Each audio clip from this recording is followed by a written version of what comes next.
नमस्कार, आप देख रहे हैं सैटेलाइट। मैं हूं आपके साथ धीरेन्द्र कुमार। कर्नाटक चुनाव का नतीजा आज सामने आ गया है। कांग्रेस के पक्ष में चुनाव का नतीजा आया है, तो वहीं पर बिहार सरकार के मंत्री ने बीजेपी पर हमला बोलते हुए बीजेपी को करारा जवाब दिया है और कहा है कि बीजेपी के लोग जो है धर्म के नाम पर ध्रुवीकरण की राजनीति कर रहे थे। और साथ ही ये भी कहा है कि कर्नाटक की जनता बीजेपी को अब नकार दी है। बीजेपी के भ्रष्टाचार से कर्नाटक की जनता पहले ही नाराज चल रही थी। और साथ ही उन्होंने ये भी कहा है कि जिस तरीके से भारत के प्रधानमंत्री कर्नाटक में बजरंगबली के नाम पर बीजेपी को वोट देने की अपील कर रहे थे, तो कहीं न कहीं कर्नाटक की जनता अब बीजेपी को नकार दी है।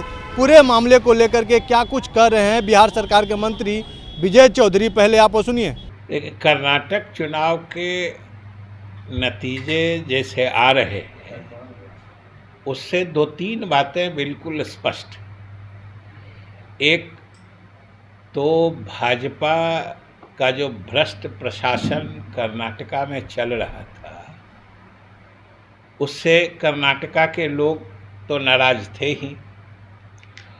इसके अलावा भी कर्नाटका नतीजों के कई निहितार्थ हैं कि अब आने वाले समय में धार्मिक आधार पर ध्रुवीकरण की राजनीति नहीं चलने वाली है।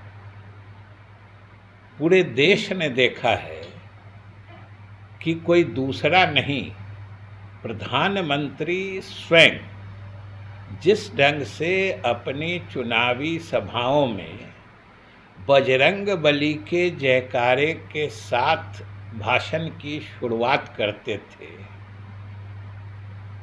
ये खास मकसद से भगवान के नाम पर वोट बटोरने की कोशिश होती थी। और लोगों ने तो उसको नकार दिया ही।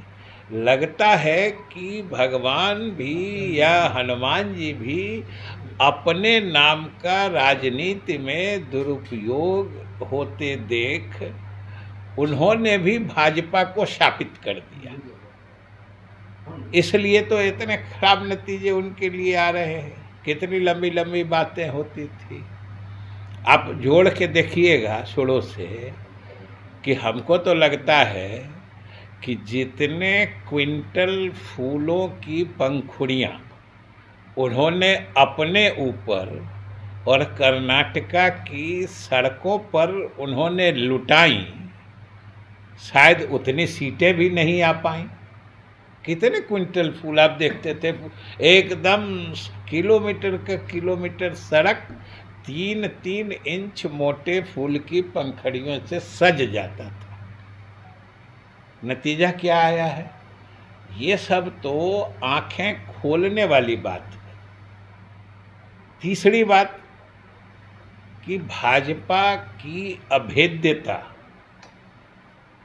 या भाजपा को हराना मुश्किल है, ये जो एक परसेप्शन माहौल बनाने की कोशिश हो रही थी, ये अब बीते दिनों की बात हो गई।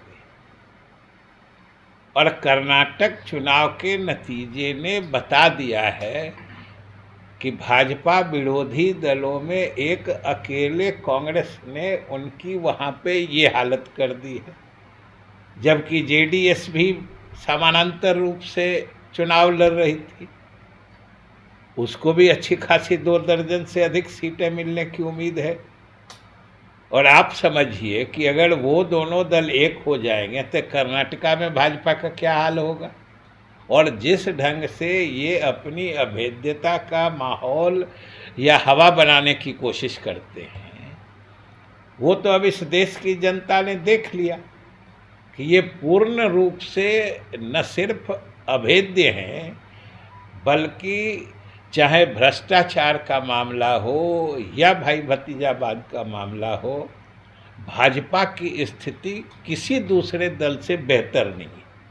तो आपने साफ तौर पे सुना है, विजय चौधरी ने अब स्पष्ट कर दिया है और साथ ही बीजेपी पर करारा हमला बोला है और कहा है कि जिस तरीके से कर्नाटक में चुनाव के नतीजे सामने आए हैं, तो कहीं ना कहीं अब जनता जाग गई है और जो धर्म की ध्रुवीकरण की राजनीति कर रहे हैं, वो कहीं ना कहीं अब इस कर्नाटक चुनाव के बाद वो अब धर्म की राजनीति नहीं करेंगे। जनता जाग चुकी है। जनता अब जो है विकास के नाम पर वोट करेंगे। साथ उन्होंने ये भी कहा है कि जिस तरीके से बीजेपी लोगों को धर्म के नाम पर बरगला रही है, तो अब जनता जाग गई है और जनता अब जिस तरीके से बीजेपी को नकार रही है, तो कहीं ना कहीं अब ये भी लग रहा है कि जिस तरीके से मुख्यमंत्री नीतीश कुमार विपक्षी एकता को एकजुट करने में लगे हुए हैं, तो कहीं ना कहीं ये अब सफल होते हुए दिखेगी। तो पूरे मामले पर अब बीजेपी की तरफ से क्या प्रक्रिया आती है, ये भी अब देखने वाली बात होगी। बहरहाल इस खबर में इतना ही, और भी हमारी अपडेट खबरों को देखने के लिए देखते रहें इनसाइडर लैब। धन्यवाद।